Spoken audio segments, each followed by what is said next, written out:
Welcome to the run-in here on BT Sport. We are, believe it or not, in San Antonio on an incredibly misty night back at the hotel. I'm with an incredibly overdressed darts influencer, Ariel Helwani. He's been backstage doing the interviews at the Royal Rumble. A big night at the Royal Rumble. Sami Zayn is probably still left lying on his back in the ring after being assaulted by the entirety, well, not the entirety, most of the Bloodline, not Jey Uso. But let's talk about it from the beginning, because it was a surprise as we walked up to the stadium. The tweet went out that the Men's Royal Rumble was the first match, which was, I guess, telling. Obviously, the Sami storyline's been so big, it left you to think, right, how's this going to end? What did you think about it being announced beforehand? Yeah, it was a bit of a swerve. I don't think that's ever happened before. It obviously, I won't lie, it made me think, oh, maybe that means The Rock is going to show up. Maybe that means Sami's going to win, and then he'll affect the main event. None of those things happened, but overall, it was fine. I'm a bit of a traditionalist. I would have put it on last. I like when it's last. I like that it's always been last, but kind of cool that it was first and then the women followed. So the women were higher up on the bill, and we'll get to this, but I actually thought the Women's Royal Rumble was more entertaining, especially towards the back end, and a little more predictable. But yeah, bit of a surprise. Didn't hate it. Don't want it to be a thing. Wish that it ended differently. Yeah, when do you think that decision was made? Because the Sami thing, it's put everything in so much disarray, basically, because he's so popular. I suppose they had to be careful with the way they booked it, because if you were in a position, the second that it was announced and you knew Sami wasn't in it, right? Because it wouldn't make sense logically. Because really, I was still holding out hope. I was why couldn't he have been in it? I will say my lone. It was a great Rumble. It was better than last year's. Last year's was really bad. Remember, we were very critical. It was too predictable. Brock loses earlier in the night. He comes back. Ronda, they didn't need it. Blah blah blah. Why couldn't Sami have been, number 19 and then gets eliminated at the end, and then as part of the main event as well? I just thought he's the hottest thing. He's the best thing. Everyone wants him to win. Okay, maybe he doesn't win.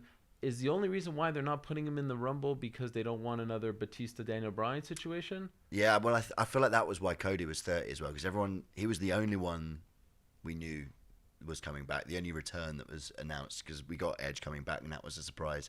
We had Booker T, the total surprise. We had Logan Paul coming back, which was a surprise. Cody we knew, so when it got to 30, you weren't having the fans thinking, oh, we want Sami, we want Sami, we want Sami. They just knew it was going to be Cody. I think they sort of damage control. They managed that situation.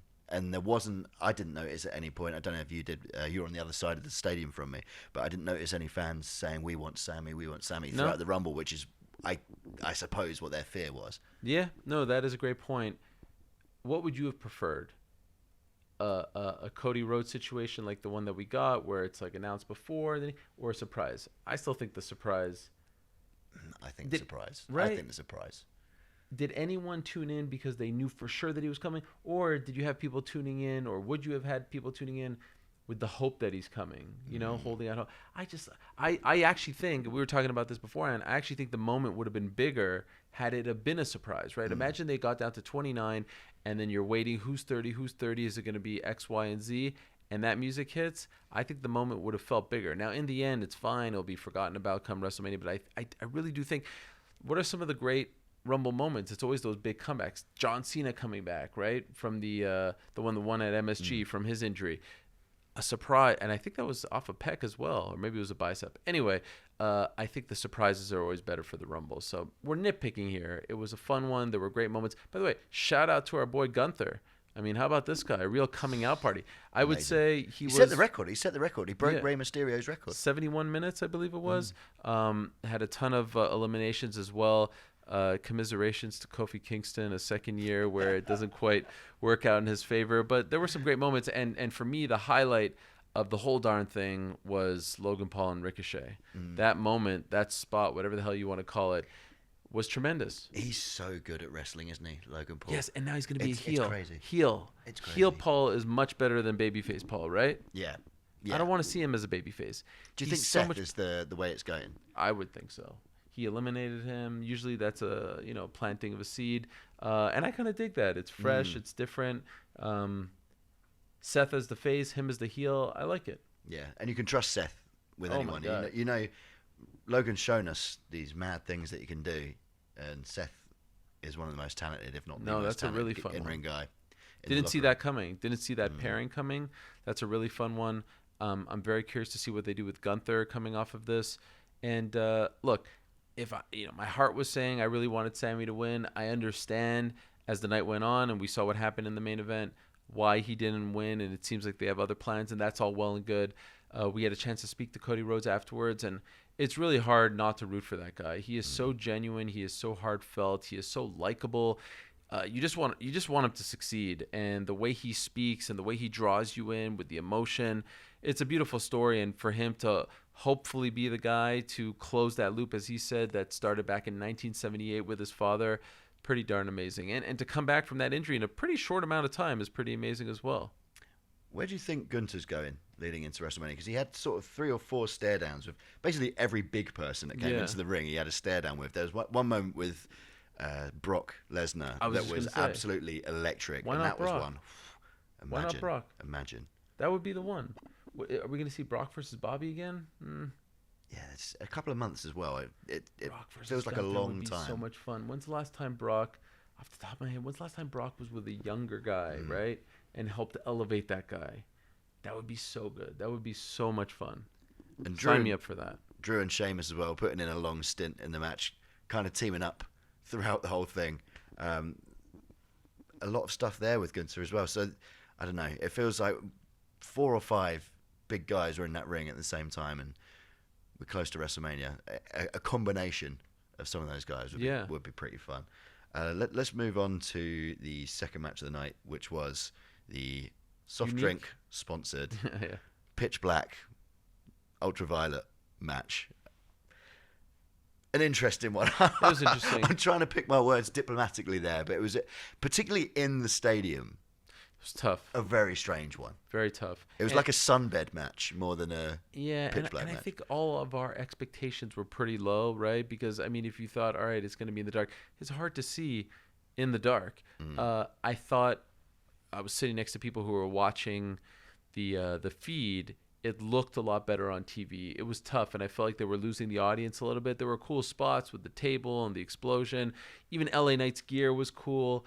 They did what they could, but tough to pull off a match in sort of the dark. Not quite pitch black, but pretty damn close. Tough to pull it off. Tough to keep the concentration and the attention span of everyone in a big arena like that. That one was for the TV audience. It wasn't necessarily for the live crowd. Some interesting wrinkles. The end was interesting. What does it all mean? So I didn't hate it because honestly, I didn't really have high expectations going in. I hope LA Knight isn't too discouraged by it as well. I think there's been a lot of people talking online saying, "Oh, LA Knight's lost in 5 minutes or something." But it was this impossible situation. Also coming off the back of a Royal Rumble. Sure, it's a strange spot to be in and a strange match to have in front of a crowd.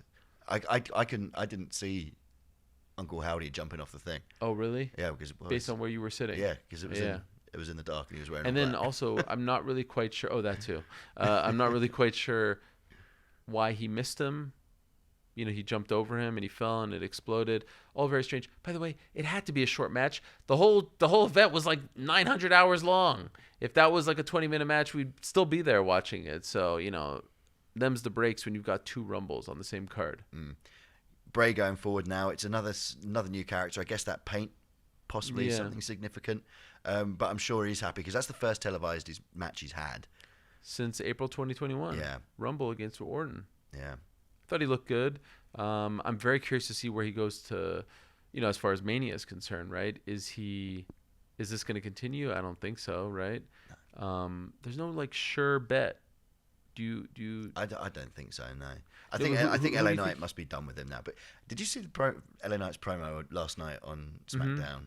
He's so good. He's very good. I love him. Yeah. I love it. I think regardless of the result of that match and regardless of the match in general, I think he's put himself way, way higher up the roster throughout this just by being so entertaining. And he's 6 months ago, he was the male model guy. Yeah.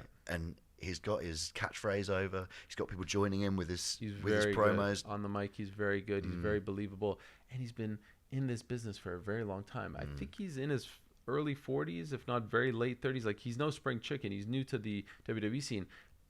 Percy Pringle, Paul Bearer was once his manager. Like, that's how long he's been around. So good for him. And I'm curious to see.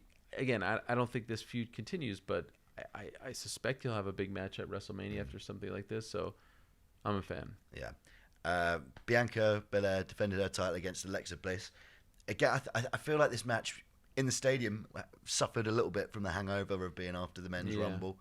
There was a definite sort of lull of energy after that, and Bianca still has the title. I guess that was the main thing for her. Alexa has her storyline again with Bray, and Bianca. We spoke about it in the preview show of this.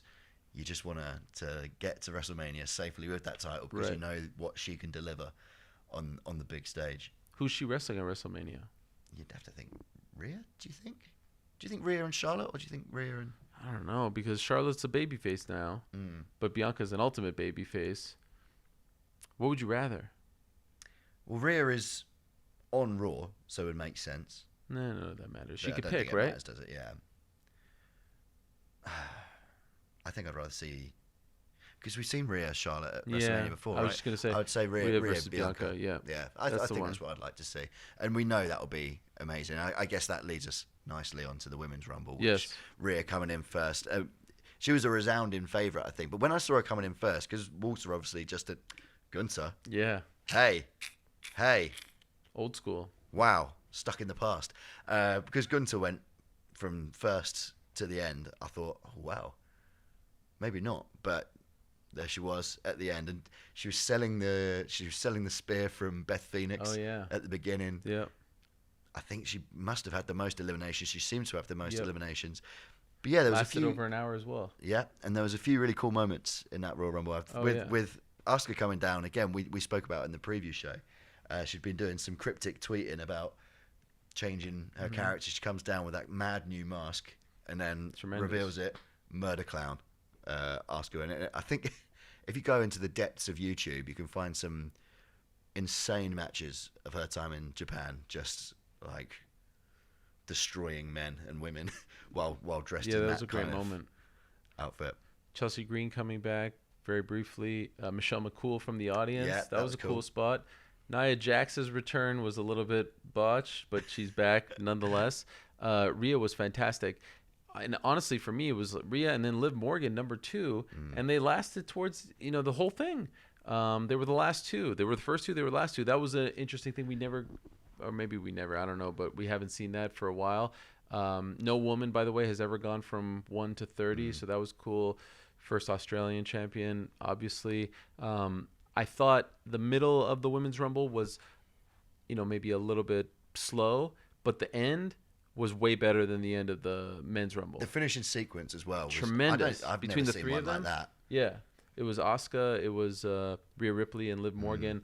That whole sequence was tremendous, and I was, because honestly, when Cody came out, it was like, all right, he's winning this.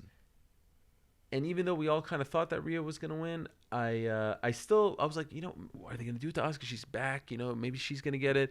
Liv had an incredible showing. She's a former champ, had a good, back end of 2022. So it was still a little bit up in the air. And then the finishing sequence was tremendous. I really enjoyed that. So, yeah, dare I say 2 years in a row where you can make a strong case, Women's Rumble better than the Men's Rumble.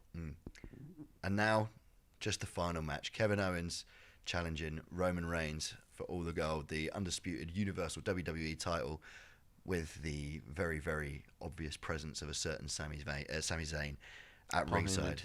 WrestleZania. We're on the road to WrestleZania. Wow. Did you just make that up? No, I saw it on a sign in the crowd, and I thought, yep, I'm going to claim that's all pretty of good that for 1 a.m. myself. Yeah. WrestleZania. Wow. Interesting match. Roman Reigns goes over. Kevin Owens has a few moments where the referee's out. 1, 2, 3, 4, 5. The Sami stuff. I mean, we're like broken records at this point. What he is doing is just so next level.